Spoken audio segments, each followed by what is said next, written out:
Dios te bendiga. Estaremos hablando de el llamamiento eficaz y estaremos hablando de este tema en nuestro canal de YouTube, La Palabra del Mesías. Ahí tenemos una serie del año pasado de estos temas de la doctrina de la gracia, lo que es la depravación total, la gracia irresistible. Todos estos temas están ahí. Puede entrar si está interesado en tener mayor información sobre estos temas, puede entrar y puede ahí tener mucho mayor información.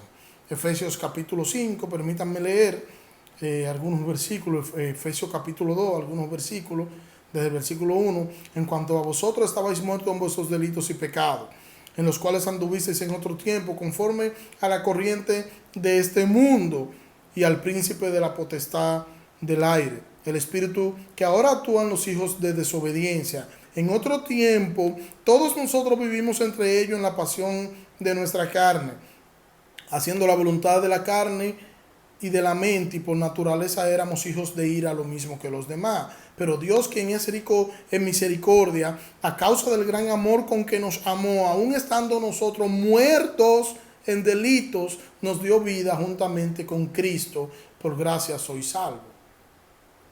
El hombre resiste a Dios porque tiene una naturaleza pecaminosa y no quiere ni puede acercarse a Dios porque es un muerto, y los muertos no pueden tomar decisiones. Para ello primero debe ser despertado a la vida. Para que el pecador pueda querer lo que por naturaleza rechaza, Dios tiene que intervenir y romper y hacer un nuevo corazón. La gracia de Dios es su favor inmerecido hacia pecadores culpables, destituidos de su gloria. La gracia de Dios es todo bien, todo favor, toda benevolencia recibida de parte de Dios a personas destituidas de su gracia o de su gloria. Podemos decir que eso es la gracia de Dios de manera resumida. ¿Quién toma la iniciativa para la salvación? ¿Dios o el hombre? Definitivamente que es Dios. Eso es lo que nos enseña las Sagradas Escrituras. ¿De dónde sale entonces que el hombre es quien toma la iniciativa para la salvación y que el Espíritu Santo le sirve como una especie de ayudante? ¿Cómo inicia el debate y la confrontación en torno a lo que es la doctrina de la gracia y el arminianismo? Permítanme dar algunos detalles de lo que podemos decir que parte del contexto histórico de este tema. Y empecemos con lo que es la controversia entre Pelagio y Agustín. El pelagianismo se interesaba ante todo en lo que llamaron la teología de la gracia, al igual que San Agustín. El pelagianismo rechazaba la doctrina del pecado original, negando por lo mismo la gracia, que es entendida por Pelagio como una ayuda interior. La gracia, dice Pelagio, decía Pelagio, es una ayuda interior que hay dentro, lo que Dios coloca dentro del hombre a través del Espíritu, y que permite una observancia salvífica de la ley moral. Según Pelagio, el hombre no nace siendo pecador. Es pecador porque comete acto pecaminoso. Pelagio aborda el tema de la libre voluntad del hombre, que Dios le ha dado a este hombre, según decía él, en el momento de la creación, y que se le ha de llamar a esto libre albedrío. Por lo cual, todo hombre tiene la capacidad de elegir de manera natural entre el bien y el mal. Pelagio acentuaba sobremanera el papel del libre albedrío y los esfuerzos que los seres humanos han de hacer para alcanzar la perfección. El concilio de Cartago condenó a Pelagio y posteriormente hizo lo mismo el concilio de Orans. Por su parte, Agustín de Hipona señala lo que ya muchos habían dicho, su experiencia de haber estado dominado por el pecado y librado por el poder de la gracia de Cristo. Así expresa que solo se descubre el perdón cuando se está enfrente de la gracia de Cristo. En su obra general ofrece una exégesis de Romanos capítulo 5, versículo 12 al versículo 21. Y allí observa en este pasaje no solo el pecado que se transmite desde Adán hasta nosotros, también señala la distinción entre pecados personales y el pecado original. Somos reos porque estamos aprisionados por las cadenas de la muerte, por el único hombre que pecó, o sea, Adán. Es una herencia espiritual que se transmite de generación a generación y no por los pecados que se cometen por imitación, como decía Pelagio. La debilidad del hombre para cumplir la ley de Dios es tal que es un hombre incapaz de evitar el pecado. Por eso San Agustín trata de la gracia, sin la cual el hombre no puede realizar absolutamente nada, sin la cual no se puede superar la concupiscencia. Luego aparece Calvino. Calvino es quien sistematiza esta doctrina, el gran teólogo de la iglesia. Y luego aparece un señor llamado Jacobo Arminio. Arminio fue un pastor y teólogo holandés. Nació en el 1560, es decir, 4 años antes de la muerte de Calvino. Obtuvo su preparación teológica a los pies de Teodoro de Beza, el sucesor de Calvino en Ginebra. De modo que su formación teológica fue profundamente calvinista. Sin embargo, poco tiempo después de su ordenación al ministerio pastoral, comenzó a tener conflicto con la postura calvinista holandesa en lo tocante al papel que juega la gracia de Dios en la salvación de los pecadores. Toda persona no regenerada, decía Arminio, posee una voluntad libre y la capacidad de resistir al Espíritu Santo, de rechazar la gracia de Dios que le es ofrecida, de menospreciar el consejo de Dios contra sí mismo, de rehusar aceptar el Evangelio de la gracia y de no abrirle a aquel que toca la puerta de su corazón. De modo que si el pecador no responde al llamamiento, la culpa es enteramente suya y hasta ahí todos estamos de acuerdo. Pero ¿qué ocurre si el pecador acepta el mensaje y viene a Cristo en arrepentimiento y fe? ¿De quién definitivamente, al final de cuentas, esa decisión es responsabilidad de la soberanía y la voluntad de Dios o de la voluntad del pecador? Arminio responde a esto que depende enteramente de la voluntad del pecador que ha sido previamente capacitado por la gracia de Dios. Según Arminio, Dios concede a todos los pecadores una gracia previa que hace posible la salvación de todos. El equipar el libre albedrío con la capacidad de responder afirmativamente al llamado del Evangelio, pero sin asegurar la salvación de ninguno. O sea, Cristo vino a salvar a su pueblo. No es eso que le está diciendo. Él está diciendo que Cristo vino a hacer posible, a ver quién decide aceptarla, hacer posible si alguien osa buscarle o arrepentirse. Esto suena ilógico. Esta gracia previa es universal, dice Arminio, pero no resistible, no irresistible. De manera que la decisión final está en la mano del hombre, no en las manos de Dios. Después de la muerte de Arminio, sus seguidores fueron acusados de herejía y se realizó el concilio de Dor, donde los arminianos presentaron sus 5 puntos en este concilio. Este concilio se llevó a cabo desde el 13 de noviembre de 1618 al 9 de mayo de 1619. Por lo que presentaron a los estados holandeses un memorial de protestas que nosotros podemos resumirla de esta manera. Dios elige, número uno, o aprueba sobre la base de la fe o incredulidad que Él prevé. Número dos, Dios murió, Cristo murió por todos los hombres y por cada hombre, aunque solo los creyentes son salvos. Número tres, el hombre está depravado, que la gracia divina es necesaria para la fe o para cualquier obra.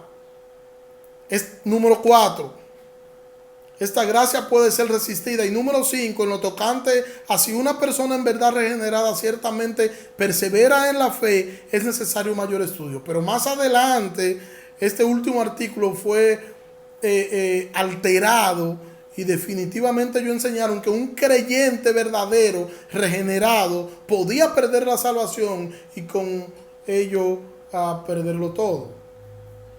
Esta disputa entre calvinistas y arminianos trajo como consecuencia la convocación de un sínodo, al que fueron invitados casi todas las iglesias nacionales reformadas, y que fue celebrado el 13 de noviembre de 1618 hasta el 9 de mayo de 1619 en la ciudad de Dort. Después de 154 sesiones que se llevaron a cabo en un lapso de tiempo de unos 6 meses, la posición arminiana fue rechazada, a la vez que fueron presentadas las enseñanzas que han sido conocidas desde entonces como los 5 puntos del calvinismo, o doctrinas de la gracia. Y estos 5 puntos son: número 1, total depravación; número 2, elección incondicional; número 3, expiación limitada; número 4, gracia irresistible; y número 5, perseverancia de los santos. Es obvio que ambas concepciones del Evangelio, aunque tienen puntos en común, difieren en el aspecto más fundamental. ¿De quién depende en última instancia la salvación de los pecadores? Este no es un asunto periférico o superficial, porque impacta directamente en la definición del Evangelio y de la naturaleza de la obra redentora de Cristo que nosotros encontramos en el Nuevo Testamento. Mire la posición arminiana versus la posición calvinista en torno a lo que es el llamamiento eficaz o gracia irresistible. Veamos primero el arminianismo. Dice: el Espíritu Santo puede ser resistido eficazmente. El Espíritu Santo llama de manera especial a aquellos que mediante el Evangelio son llamados de manera general. Él hace todo lo que puede por traer a cada pecador a la salvación. El llamado del Espíritu, sin embargo, puede ser resistido, ya que el hombre es libre. El Espíritu no puede regenerar al pecador hasta que éste crea. La fe, que es lo que el hombre contribuye, procede y hace posible el nuevo nacimiento. El libre albedrío, por tanto, limita al Espíritu Santo en la aplicación de la obra redentora de Cristo. El Espíritu Santo puede traer a Cristo solo aquello que se lo permitan. El Espíritu Santo no puede impartir vida hasta que el pecador responda. La gracia de Dios, por tanto, no es invencible. Puede ser, y muchas veces es resistida y frustrada por el hombre. Ya nosotros dijimos que el libre albedrío en relación a lo que es la salvación no es tal. El hombre es un muerto espiritual y el hombre no quiere ni puede buscar a Dios. Hay quienes dicen que si Dios hace eso, Dios está violando el libre albedrío. El problema es que el hombre no escoge a Dios precisamente porque no es libre. Es un esclavo del pecado. Y si Dios le pidiera permiso al hombre para salvarlo, todos estuviéramos perdidos. Porque nadie quiere a Dios. Su pecado lo ha alejado de Dios. El hombre se siente cómodo en su estado de muerte espiritual. Pero mire la posición calvinista. Cito, llamamiento eficaz, gracia irresistible. Además del llamamiento general a la salvación hecho a todos los que escuchan el Evangelio, el Espíritu Santo hace a los elegidos un llamado especial, el cual inevitablemente los conduce a la salvación. El llamamiento general hecho a todos sin distinción puede ser y a menudo es rechazado. En cambio, el llamamiento especial hecho solo a los elegidos no puede ser rechazado, sino que siempre resulta en la conversión de estos. Mediante este llamamiento, el Espíritu Santo atrae irresistiblemente a los pecadores a Cristo, ya que no está limitado por la voluntad del hombre en su obra salvadora, ni depende del hombre para lograr su propósito. El Espíritu induce benignamente al pecador elegido a cooperar, a creer, a arrepentirse y a venir a Cristo espontáneamente y voluntariamente. Por tanto, la gracia de Dios es invencible. Siempre redunda en la salvación de aquellos a quienes se le brinda. Esa es la posición calvinista y es la posición que creemos. No es el hombre quien escoge a Dios, es Dios quien escoge y quien toma la iniciativa y extiende su misericordia al pecador.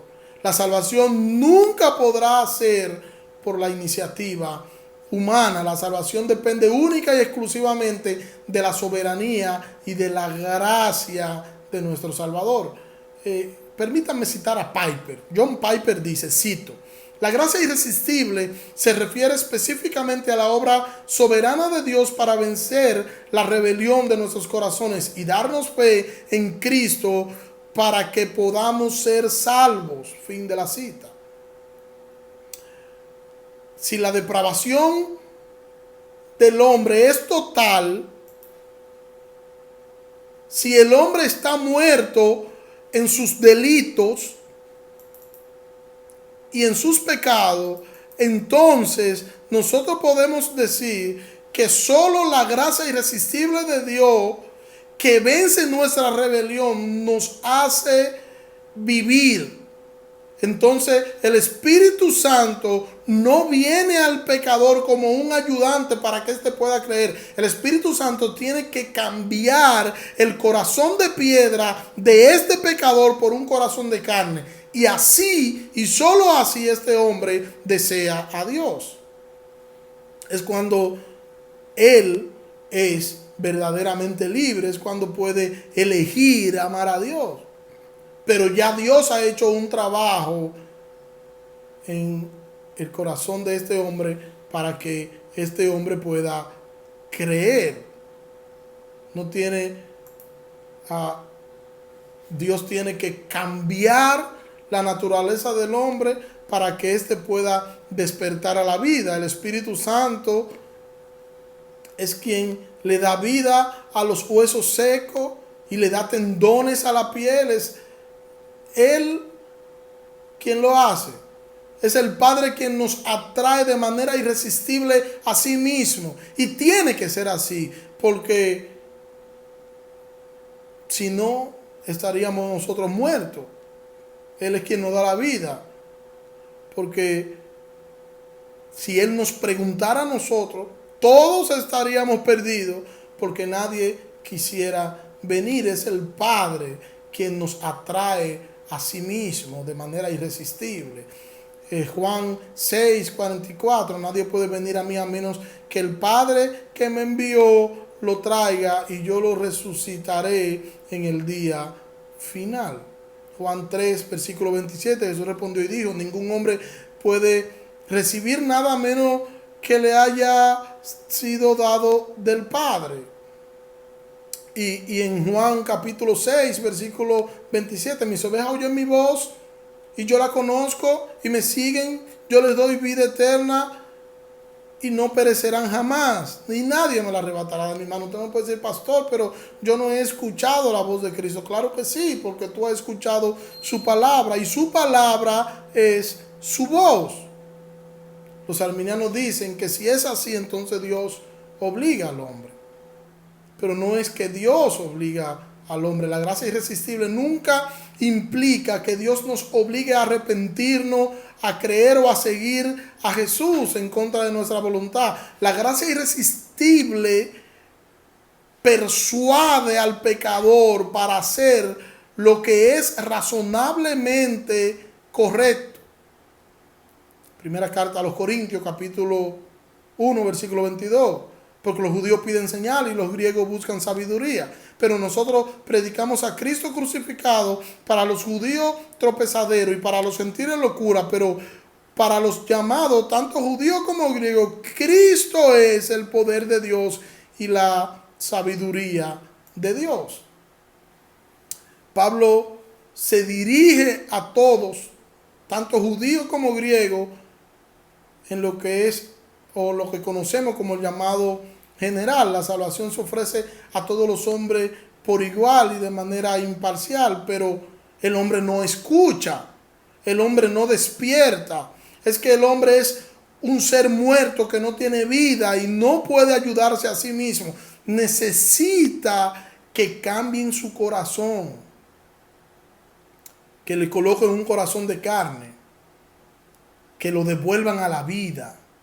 Y en el versículo 24, Pablo habla de otro tipo de llamamiento. Dice, pero para los llamados, tanto judíos como griegos, Cristo es poder de Dios y sabiduría de Dios. Esos son llamados de tal manera que ellos no contemplan la cruz como una locura, sino como sabiduría y poder de Dios.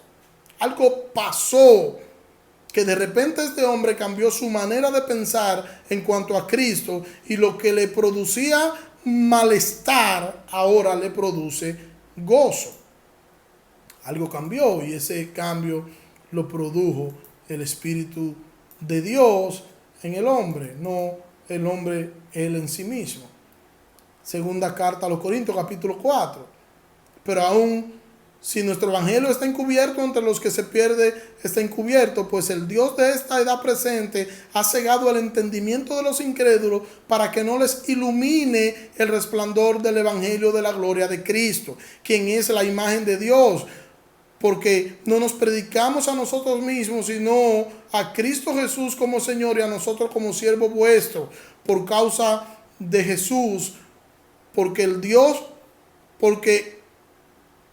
Dios que dijo, la luz resplandecerá de las tinieblas, es el que ha resplandecido en nuestros corazones para la iluminación del conocimiento de la gloria de Dios en el rostro de Jesucristo. Con todo tenemos este tesoro en vasos de barro, para que la excelencia del poder sea de Dios y no de nosotros. El hombre está ciego y no puede apreciar el valor de Cristo. Se necesita un milagro para que éste pueda ver y creer. El poder de Dios tiene que intervenir y resplandecer en nuestros corazones. Si no resplandece, pues no somos absolutamente nada. El pecador nunca entenderá el evangelio a menos que el Espíritu Santo lo ilumine y lo despierte a la vida. Hechos 16:14. Entonces escuchaba a cierta mujer llamada Lidia, cuyo corazón abrió el Señor para que estuviese atenta a lo que Pablo decía. Era vendedora de púrpura de la ciudad de Tiatira y temerosa de Dios. El Señor vence la resistencia y nos seduce. En Filipo abrió el corazón de esta mujer, de lo contrario ella no iba a creer. Hermanos, lo que el Señor se propone hacer lo hace. Él es soberano. ¿Y quién podrá hacerle frente para decirle qué hacer? Él es todopoderoso. Él es el soberano Dios del universo. Ese es nuestro Señor. Nuestro Señor está en control de todas sus cosas y el Señor no está inventando. Él responde a su plan y a su propósito. Recordemos siempre eso, hermano. El Señor sabe lo que está haciendo. Siempre ha sido así. Él no está inventando, Él no está haciendo y viendo a ver qué pasa. No, el plan de Dios está hecho. Dios elaboró un plan y su plan está en curso. Su mundo no se ha salido de control. Su iglesia no se ha salido de control. Nada, no cae una hoja de un árbol si no es su voluntad. Dios tiene el control absoluto de todas las cosas. Él es todopoderoso, Él es soberano. Y Él se propuso salvarnos en Cristo y nos llamó de manera irresistible. Y Él está con nosotros como poderoso gigante. Dios te bendiga.